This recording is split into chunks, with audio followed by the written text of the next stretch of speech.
E aí galera, tudo bem?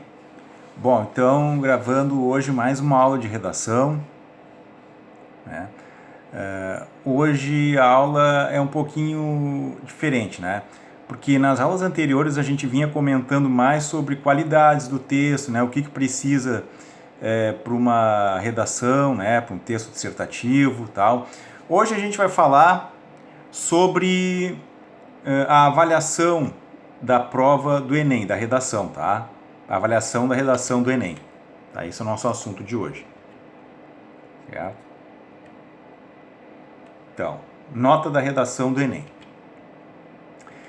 Então, a nota da redação do Enem é dada a partir da análise de 5 competências. Tá? Então, para fechar a nota de redação de vocês, lá o avaliador vai considerar essas 5 competências, tá? Então vamos lá. Então, primeira competência, demonstrar domínio da modalidade escrita formal da língua portuguesa. Então, o que seria isso? Bom, então o aluno lá, o que vai escrever lá a redação, ele tem que se adequar à linguagem formal, né? Então, ele tem que saber a diferença entre linguagem oral e linguagem escrita, né? Modalidade oral e modalidade escrita. Então, por exemplo, algumas expressões que a gente usa, né, algumas ocorrências que a gente usa na linguagem oral, que são normais, né, no dia a dia, a gente não pode usar na modalidade escrita, né? Então, quando o aluno faz isso, ele sofre uma penalização, né? Então, ele tem uma nota descontada. Então, esse é o requisito fundamental para tirar uma boa nota, né? Isso é muito importante. Então, o aluno que vai escrever, ele tem que levar em consideração, por exemplo, questões de pontuação, né, flexão de nomes e verbos, colocação de pronomes, coisas assim. Por exemplo, na linguagem oral, é normal a pessoa falar: "Ah, eu comprei algo para mim", né? A pessoa, em vez de colocar o para, coloca pra. Na linguagem oral é normal, mas na linguagem escrita não. A pessoa nunca pode fazer essa abreviação. Tem que usar sempre seguindo as normas gramaticais. Então é para e não pra. Tá? Isso é só um exemplo, tá? Então essa aqui no caso seria a primeira competência analisada para fechar a nota. Então, escrever conforme as regras, né, da linguagem escrita.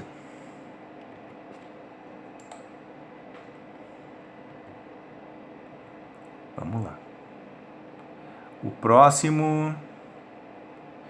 Compreender a proposta de redação e aplicar conceitos de várias áreas de conhecimento para desenvolver o tema, dentro dos limites estruturais do texto, dissertativo, argumentativo em prosa. Bom, então, a tipologia textual da prova é, então, texto dissertativo, argumentativo. Eu já comentei isso em outra aula, né? Então, o Enem não quer que o texto do participante ele tenha caráter apenas expositivo, trazer uma ideia. Não. Então, a pessoa que está escrevendo tem que mostrar uma posição frente àquele determinado tema, né? Então, é preciso apresentar, no caso, um texto que expõe um aspecto relacionado ao tema, né? E defendendo uma posição, uma tese, né? Isso é muito importante. Também é uma coisa que é importante comentar, é que assim, ó, na prova de redação, ali na parte inicial do caderno, eles colocam ali textos motivadores. Então aquilo ali é só para dar uma ideia, mais ou menos, do assunto para o aluno. Agora, o aluno ele não pode usar aquele texto motivador, né, para pegar e escrever a sua redação. Por exemplo, se basear só no texto motivador. Não. Isso demonstraria uma falta de criatividade, né, do aluno, né? Tá? Então, isso é muito importante. Tá? Então, é importante também mencionar algo relacionado a histórias, se o aluno tiver condições, relacionado a cinema, filosofia, literatura. Então, se o aluno conseguir dialogar com essas outras áreas, melhor, né? Melhor. Vai demonstrar um grande conhecimento do aluno.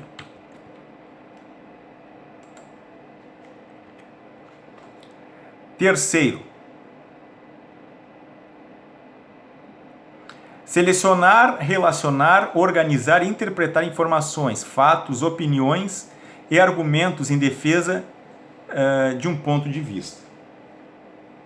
Tá? Então, o terceiro aspecto a ser avaliado no texto é a forma como o aluno seleciona, relaciona, organiza e interpreta informações, fatos, opiniões e argumentos, né, em defesa do ponto de vista defendido como tese. Então, no caso, o texto ele precisa, né, apresentar claramente a ideia a ser defendida e os argumentos, né, que justifiquem essa posição assumida, né, em relação à temática exigida pela proposta. Então, essa competência ela trata basicamente da inteligibilidade do texto, né, ou seja, a coerência do texto. Né. Então, a coerência do texto ela tem a ver com a concatenação, né, o encadeamento dessas ideias. Né. Então, as partes do texto, né, elas devem, digamos assim, dialogar.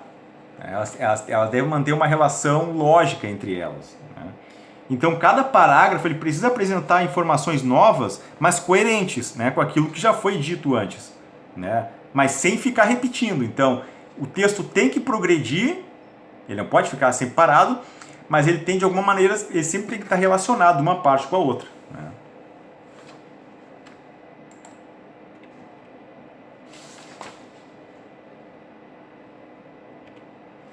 Vamos para a competência 4. Demonstrar conhecimento dos mecanismos linguísticos necessários para a argumentação. Então, nessa competência são avaliadas a estrutura lógica, né, e formal entre as partes da redação.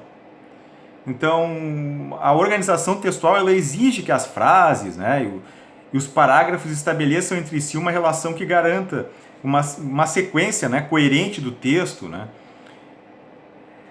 Então, basicamente seria isso. Né. Então, por exemplo, as conjunções, né, que são operadores argumentativos, são muito importantes para isso. Né. São muito importantes para isso. Então, isso aqui, por exemplo, tem a ver até com a questão da coesão do texto. Então, palavras que estabeleçam relações entre uma frase e outra, ou entre um parágrafo e outro. Né? Então, é importante essas palavras que estabelecem, né, essa conexão, né, entre, às vezes, uma parte e outra do texto. Né? Então, cada parágrafo ele deve ser composto de um ou mais períodos, né, mas também articulados. Né? E cada ideia ela deve estar ligada, deve estabelecer uma relação uma com a outra. Né? Então, basicamente, seria isso. Né? Então, basicamente, isso aqui tem muito a ver com a questão de coesão, que a gente já estudou lá. Né? Relação lógica, né, entre as partes do texto. Assim, com a elaboração de uma proposta de solução para os problemas abordados, respeitando os valores e considerando as diversidades socioculturais. Então, o aluno, quando ele vai escrever uma redação, ele tem que tentar achar uma solução para o problema. É dado um problema para o aluno. Né? E ele tem que tentar achar uma solução para aquilo. Um erro que geralmente é muito comum é o aluno simplesmente colocar, para tal problema o governo que cria uma solução. Não, mas aí o aluno não vai estar se comprometendo com o texto. Então o aluno ele tem que dar uma proposta, né, de solução para aquele problema. Né? Ele tem que tentar achar uma solução para aquilo ali. Mesmo que muitas vezes, claro, seja um assunto muito complexo, que não seja algo tão simples, né, que não tenha uma resposta tão clara para uma solução, mas pelo menos tentar dar uma sugestão de solução para aquele problema. Né? Bom, então basicamente as competências são essas, né? São essas 5. Então, para cada competência, o avaliador ele pode dar uma nota de 0 a 200. Então, lembrando que a redação vale 1000 pontos, né? A redação. O aluno pode tirar no máximo 1000 pontos. Então, cada uma das 5 competências vai valer 200 pontos. Então, o aluno pode receber de 0 a 200. Então, sempre em múltiplos de 40. Então, ele pode ter, para cada competência, ele pode ganhar 0, 40, 80, 120, 160 ou 200. Então, 200 é a nota máxima, né, para a competência, quer dizer que ele satisfez, né,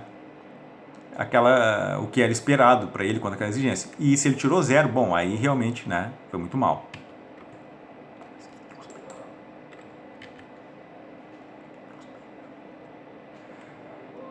Então, as redações são corrigidas por 2 avaliadores e nenhum sabe a nota do outro. A nota vai ser a média aritmética das 2 notas. Né? Então, 2 avaliadores, né, darão a nota, né? Cada um, né, fará a avaliação conforme aquelas 5 competências. Tá? Então, e esses 2 eles não terão contato nenhum. Ah, mas se houver uma discrepância, né, entre eles, bom, aí a questão é o seguinte: se houver, né, uma divergência de 80 pontos em um daqueles 5 critérios, né, de 80 ou mais para um daqueles critérios, ou 100 pontos no total da nota final da redação, se houver uma divergência muito grande, aí a redação é avaliada por um terceiro avaliador. Aí esse terceiro vai dar uma nota e será feita uma média aritmética da nota desse terceiro avaliador com a nota do outro avaliador que deu a nota mais próxima. Né? E se mesmo assim, né, não houver assim, uma concordância, aí a nota será dada por uma banca formada por 3 professores. Aí a nota será feita a partir de uma média aritmética, né, no caso das 2 notas que mais se aproximarem. Certo, pessoal? Então tá. Então era isso aí. Bom, fica a dica, vocês podem procurar também mais materiais aí a respeito disso na internet. Há coisas muito boas aí, né, que pode agregar muito, tá? Mas a ideia foi, enfim, dar uma dica para vocês, tá?